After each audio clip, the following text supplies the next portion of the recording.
Ya,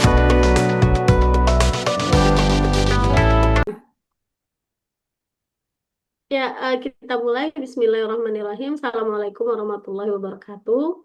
Waalaikumsalam warahmatullahi wabarakatuh. Waalaikumsalam warahmatullahi wabarakatuh. Alhamdulillah hari ini kita sampai di penghujung pertemuan mata kuliah seminar proposal ya, dengan agenda presentasi dari 3 orang mahasiswa terkait dengan proposal yang sudah ditulis dengan harapan nanti di akhir semester 2 ini bisa diseminarkan.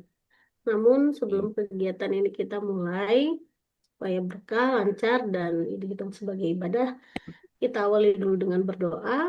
Berdoa mulai.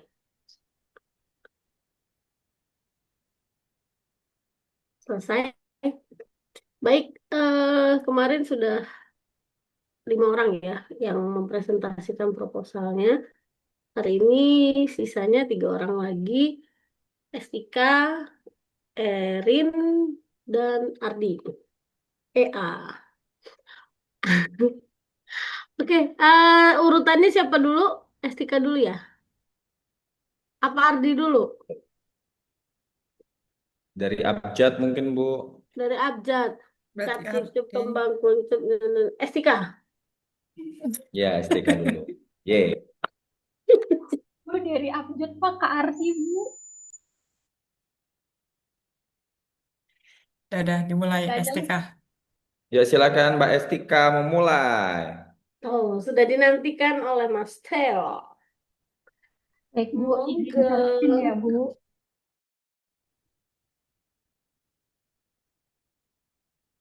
Udah diunggah belum ya proposalnya? Proposal sudah Bu. STK Sudah ya? sudah. Yang lain belum.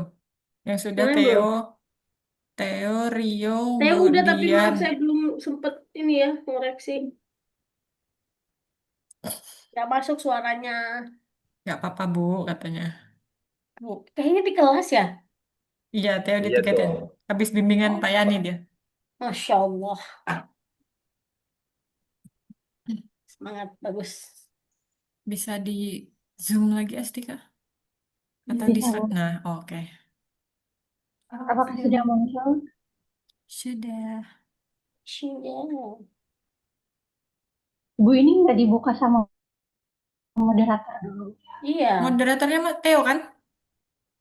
Urutannya nanti STK. Tampilannya siapa? Notulennya tadi Mas Rio ya? Jadinya nggak jadi Budian.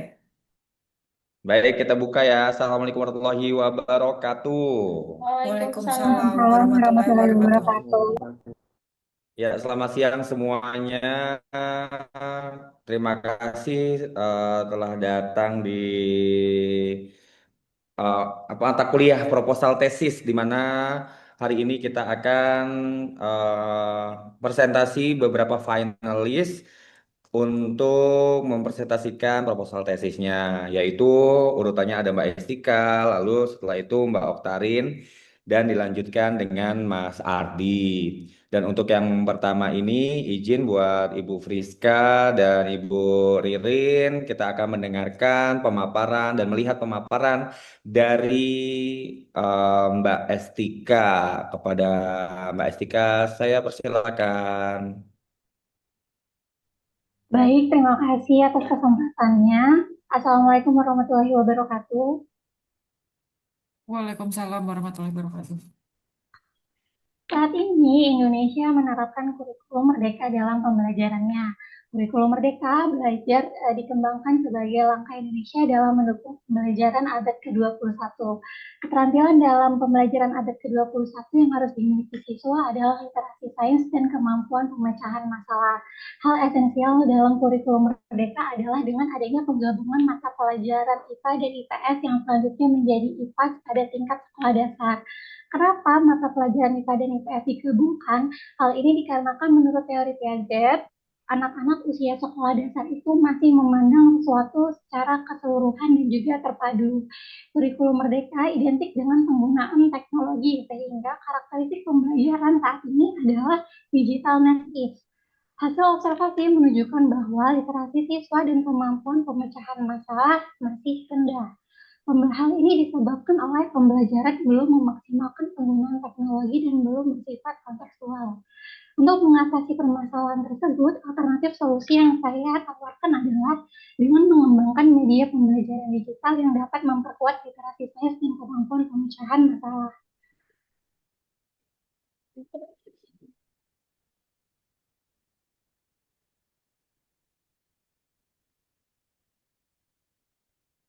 Oleh karena itu, penelitian ini mengangkat Edmod Science atau E-Modul Science untuk penguatan literasi sains dan kemampuan pemecahan masalah. Hal ini dibantu oleh dosen pembimbing satu yaitu Ibu Dr. Friska Octavia Rosa dan dosen pembimbing dua yaitu Ibu Dasriani Pratiwi. Rumusan masalah dalam penelitian ini yang pertama, bagaimana desain modul untuk penguatan literasi sains dan kemampuan pemecahan masalah yang dikembangkan. Yang kedua, bagaimana kelayakan modul sains untuk penguatan literasi sains dan kemampuan pemecahan masalah yang dikembangkan. Dan yang ketiga, bagaimana efektivitas modul terhadap literasi sains dan kemampuan pemecahan masalah yang dikembangkan. Tujuannya yaitu mendesain modul sains untuk penguatan literasi sains dan kemampuan pemecahan masalah. Dua, menguji kelayakan modul sains untuk penguatan literasi sains dan kemampuan pemecahan masalah. Dan yang ketiga, menganalisis efektivitas penggunaan modul sains dalam penguatan literasi sains dan kemampuan pemecahan masalah siswa. Urgensi pengembangan, belum banyak modul untuk penguatan literasi sains dan kemampuan pemecahan masalah di kota metro. Yang kedua, mengatasi permasalahan literasi sains dan kemampuan pemecahan masalah. Yang ketiga, pemenuhan kebutuhan siswa di era digital. Keterbatasannya, yang pertama ada di materi terbatas untuk energi dan perubahannya kelas 4 sekolah dasar, dan efektivitas hanya mengukur literasi sains dan kemampuan pemecahan masalah. Menurut pendapat saya, literasi sains adalah kemampuan seseorang untuk mengatasi masalah secara ilmiah menggunakan pengetahuan yang diperoleh dari tahapan-tahapan sistematis dalam kehidupan sehari-hari. Untuk aspeknya, yang pertama ada kompetensi atau proses sains, indikatornya berupa menjelaskan fenomena. Kedua, menggunakan bukti dan data secara ilmiah. Yang ketiga, mengidentifikasi pernyataan ilmiah. Aspek kedua berupa konten sains, indikatornya memahami fenomena. Aspek ketiga berupa konteks sains, indikatornya mengatasi masalah. Kemampuan pemecahan masalah menurut saya adalah kemampuan seseorang dalam memahami masalah, membuat rencana penyelesaian, menyelesaikan masalah, dan memeriksa kembali solusi permasalahan tersebut. Terdapat 4 aspek. Yang pertama, memahami masalah. Yang kedua, menyusun rencana. Yang ketiga, memecahkan masalah. Dan yang keempat, memeriksa kembali. Penelitian yang relevan ada milik Safitri dan Sari tahun 2023, milik Effendi et al. Tahun 2024, milik Kania et al. Tahun 2022, milik Liliana dan Setianingsih tahun 2023. Untuk metode penelitiannya menggunakan metode EDI, ada tahap analyze, design, development, implementation, dan juga evaluation. Pada tahap analysis ada analisis kebutuhan, materi, tujuan pembelajaran, menentukan objek penelitian, penyesuaian karakteristik materi. Yang kedua, tahap desain sebagai perencanaan isi produk dan gambaran mengenai materi, serta perancangan instrumen pengembangan. Yang ketiga, ada tahap development, yaitu realisasi produk, validasi, uji coba tahap kecil, dan juga revisi produk. Tahap keempat adalah implementation, yaitu uji coba ke beberapa sekolah di kota metro untuk selanjutnya dilakukan evaluasi formatif. Dan yang kelima adalah tahap evaluation, yaitu evaluasi kemenarikan produk oleh siswa dan juga guru. Pengumpulan data pada tahap validasi ahli dilakukan 3 orang validator untuk masing-masing ahli media, ahli materi, dan juga ahli bahasa menggunakan angket. Respon pengguna menggunakan angket oleh siswa dan guru, literasi sains menggunakan soal cerita pilihan ganda, dan kemampuan pecahan masalah menggunakan LKS.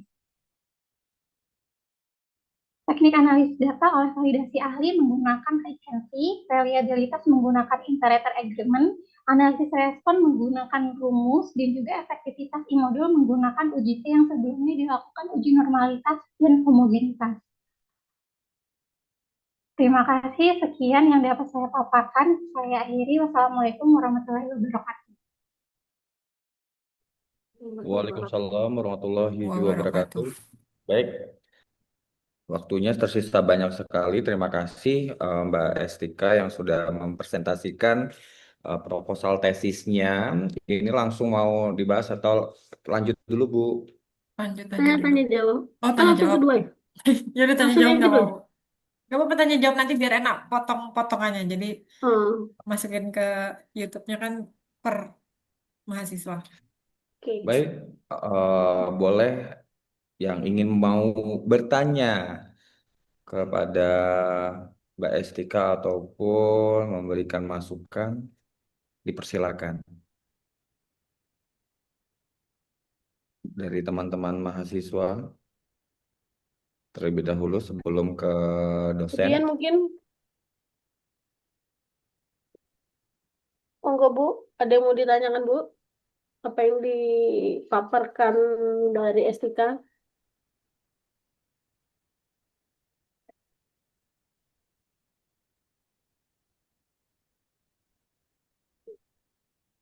Nggak ada? Mas Dio mungkin Minggu. yang punya banyak. Ada tuh, Budian, Budian. Oh, Mbak Budian, boleh, silakan. Ada satunya yang ingin saya tanyakan adalah mohon maaf tadi agak beralihan juga. Jadi saya tadi melihat untuk instrumennya itu ada LKS. Nah, LKS-nya itu dia masuk menjadi satu ke dalam modul atau dia berdiri sendiri. Kemudian pengaplikasiannya dia interaktif atau hanya satu arah. Terima kasih. Siap. Baik, langsung dijawab apa dikumpulkan terlebih dahulu, Bu? Langsung aja. Oke, boleh. Silakan Mbak Estika. Pertanyaannya, LKS tadi jadi satu modul atau berdiri sendiri? Baik, Mbak Dian, terima kasih untuk pertanyaannya.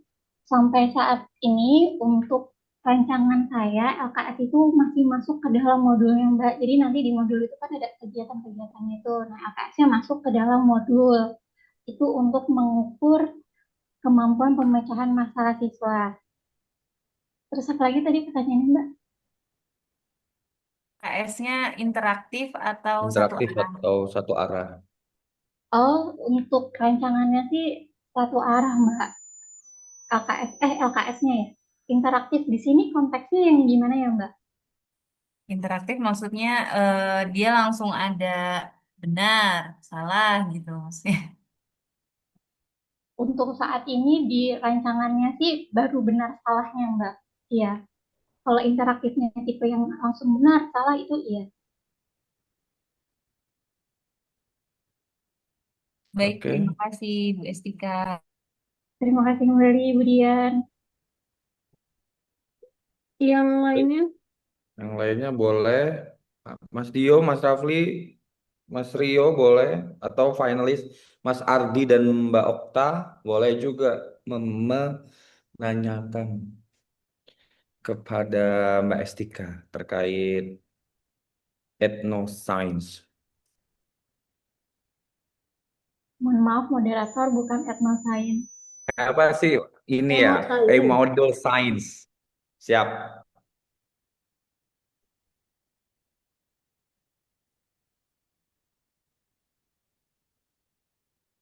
Ada lagi? Oh ya Mbak Estika tadi kan aku mau tanya deh sekalian. Boleh. Tadi kan disinggung bahwa sekolah di kota metro, tetapi belum ada spesifikasinya apakah seluruh dari PAUD sampai ke SMA yang ada di kota metro akan menjadi sampling ataupun populasi seluruhnya atau bagaimana? Baik, terima kasih atas pertanyaannya. Mohon maaf sebelumnya tadi lupa memasukkan untuk populasi dan juga sampel. Untuk populasinya berupa sekolah dasar di kota metro dengan sampel Kelas, penelitian. kelas 4 ya? Kan Jiwa. tadi ada tadi di kelas 4. Iya, Keterbatasannya itu kan ada di bagian keterbatasan di awal. iya Bu. Materinya energi. Iya Bu. Jadi untuk populasinya siswa kelas 4 sekolah dasar di kota metro untuk sampel penelitiannya nanti mungkin akan mengambil 3 sekolah di masing-masing, bukan maksudnya masing-masing kecamatan kota metro. 3 sekolah, kecamatannya beda-beda gitu Bu. kelas 4 SD. Itu swasta atau negeri Swasta dan negeri, Bu. yang jadi sampelnya? Iya, Bu. Oh, berarti di purposif atau di random?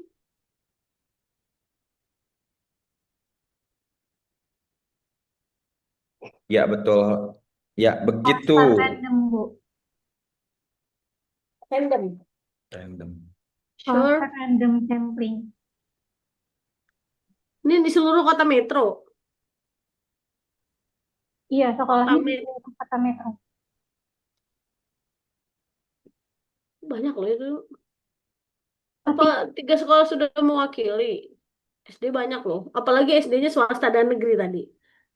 Kalau kalau swasta aja atau negeri aja mungkin apa ya, agak lebih ini,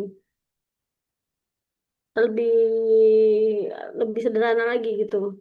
Kalau STK nyebutnya seluruh siswa kelas 4 SD yang ada di seluruh kota metro, terus sampelnya hanya 3, apa sudah mewakili? nanti rencana penelitiannya itu karena ngambil kota metro, jadi nanti tiap kecamatannya diambil satu gitu, Bu. Satu sekolah, satu sekolah. Tiap kecamatan ada berapa kecamatan di metro? 5. Suaranya di mute. Iya, Bu. Coba, ada berapa? Metro Barat, Metro Timur, Pusat, selatan, Metro utara. Pusat. 5. Ada Tuh, 5. ada 5. Loh, tadi 3 sekolah. Ya, diambilnya 3 aja. Nanti diskusi lagi ya, Baik, Bu. penentuan sampelnya. Baik, Bu. Karena tetap ada keterbatasan dari waktu dan tenaga dari si peneliti lah gitu.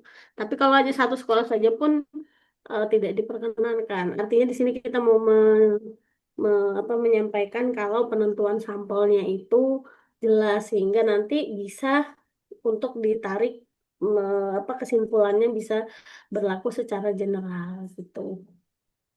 Baik, Ibu. Terima kasih sarannya, Bu. Teman-teman yang lain ada instrumennya OTW ya, Stika? Kan mata kuliah evaluasi. Baik, Bu. Dan medianya pun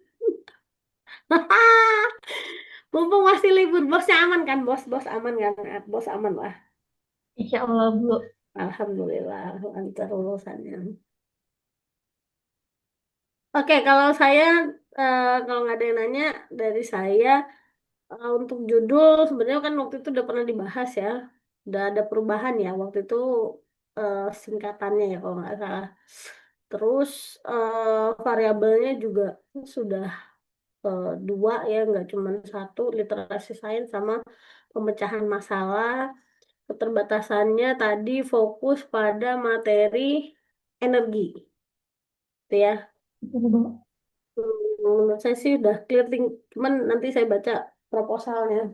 Kalau dari yang ditampilin hari ini sih, personal saya sih udah clear ya, maksudnya udah jelas, nggak ada yang bikin ganjel sih menurut saya. Tapi nggak tahu nanti Bu Rizka gitu, karena apa yang saya dapat, apa yang saya butuhkan tadi, variabelnya 2 udah ada, terus metodenya ya dia udah disampaikan, terus rumusan masalahnya juga.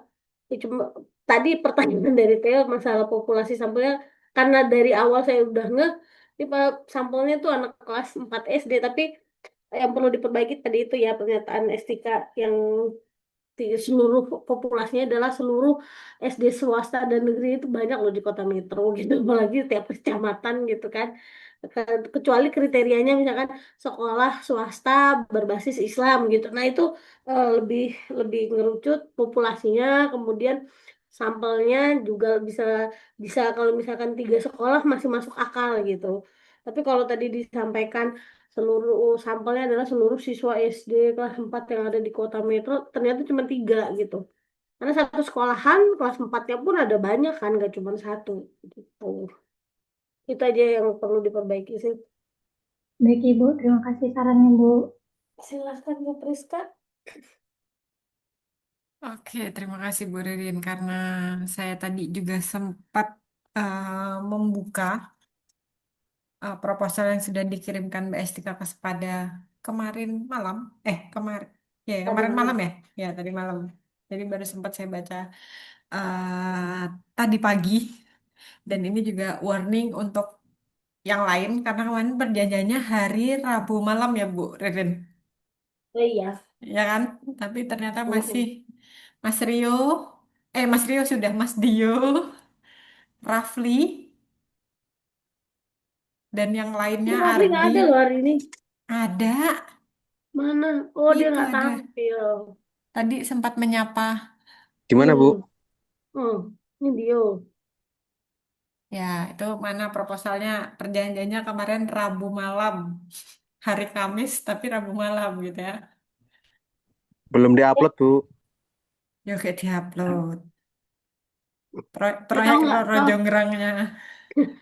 tahukah kalian profesi dosen di akhir semester ini selain sebagai dosen peneliti kita juga ada loh sebagai debt collector.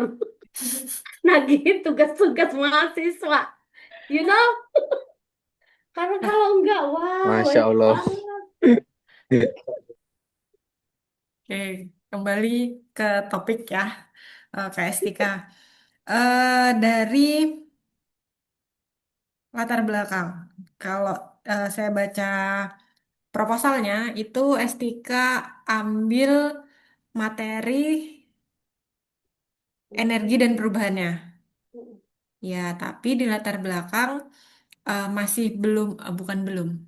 eh, ini belum terlalu dibahas. Jadi, apa yang menjadi urgensi Estika memilih materi energi dan perubahannya? Apakah karena tingkat keabstrakannya tinggi atau karena kebutuhan dari kontekstual di materi ini dibutuhkan oleh siswa di kota metro?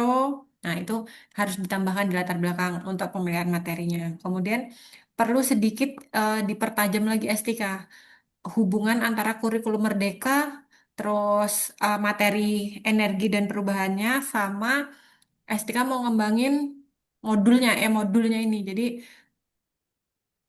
tajemin lagi hubungan ketiganya itu agar bisa jadi solusi dari masalah yang sudah diangkat. Itu sedikit catatan di latar belakang tadi.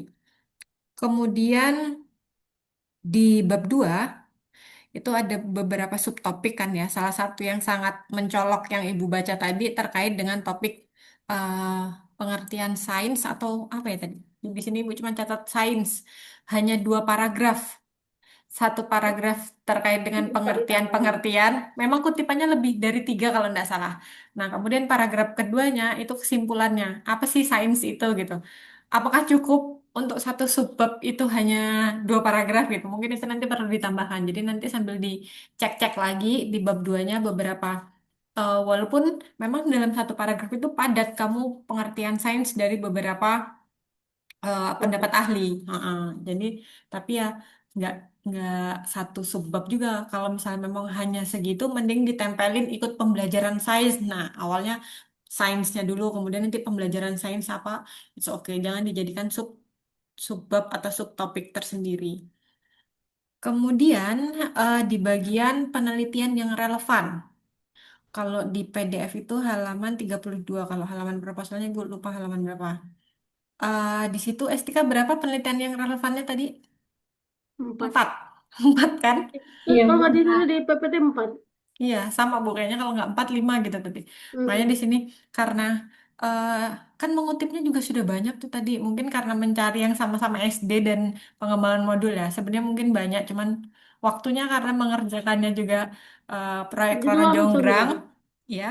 Seperti proyek eh, Kopdes kita gitu kan ya. Roro Jonggrang ya Mas Dio bikin bangunannya. Iya, Bu. Ini lagi ngawas di sini. Nah, iya. Masya Allah, Pak Mandor. Jadi minimal S3 ini karena S3 juga bimbingan ibu sama Bu Ririn ya. Jadi minimal itu, minimal 10 sampai 15 itu minimal. Kalau bisa lebih. Karena pasti banyak. Iya, karena pasti banyak. Kemudian kalau bisa, bukan kalau bisa, tolong ditambahkan satu kolom lagi terkait dengan perbedaan spesifikasi, bukan spesifikasi, perbedaan spesifik dari penelitian yang sudah, kemudian dengan apa yang akan Estika lakukan. Jadi nanti terlihat posisi penelitian penelitian yang akan dilakukan oleh Estika itu sejauh sudah sampai mana yang dulu, kemudian akan dilanjutkan atau modifikasi yang dilakukan oleh Estika atau inovasinya itu nanti di mana, gitu ya. Itu. Kemudian di bab 3 selain dari penentuan populasi tadi itu dan sampel, itu juga menjadi catatan di Ibu. Kemudian satu lagi, uji efektivitas. Estika tadi rumusan masalah yang ketiga apa ya? Ibu kok lupa. Bagaimana efektivitas dari penggunaan imodul. Efektivit, Terhadap efektivitas gitu aja ya. iya, Mungkin nanti bisa ditambahkan n-gennya mungkin ya. Itu mau dilihat satu-satu kan kalau pakai t-test per variabel gitu kan? iya Bu. Tapi sebenarnya niatnya ingin bareng. Pengen Jadi bareng-bareng. selain satu-satu, ada yang bareng juga. Oh, berarti nanti ditambahkan misal, oh jadi sementara ini masih mau sendiri-sendiri, tapi nanti kalau oh, sambil bimbingan ya, nanti ketika memang mau dilihat dua-duanya kan berarti menggunakan MANOVA. T-testnya tetap tetap dilakukan, kemudian ditambahnya MANOVA. Terus mungkin karena pakai t-test juga bisa tambahkan n-gen STK. Kalau t-test itu kan untuk melihat ada tidak perbedaannya gitu ya. Nanti ditambahkan N-gen untuk lihat karena pakai pretest posttest nggak? Oke Bu. Nah, kalau pakai pretest posttest kan nanti juga itu bisa melihat sejauh apa atau peningkatannya sebesar apa. Jadi itu juga bisa untuk melihat efektivitasnya. Betul. Ditambahkan pun tidak apa-apa kan kalau cuman ngitung N-gen kan tidak memberatkan gitu. Itu catatan untuk di bab tiganya. Selebihnya oke sih menurut Ibu. Cuman butuh diperdalam itu aja tadi. Di latar belakang terkait dengan kaitan materinya, urgensinya apa gitu. Ya. Oke, Ya, kalau dari Ibu baik Bu. cukup. Terima kasih Bu. Hmm. Kita kembali ke moderator untuk next presenter. Terima kasih Bu Friska dan Ibu Ririn yang telah memberikan tanggapan untuk Mbak Estika terkait proposal tesisnya.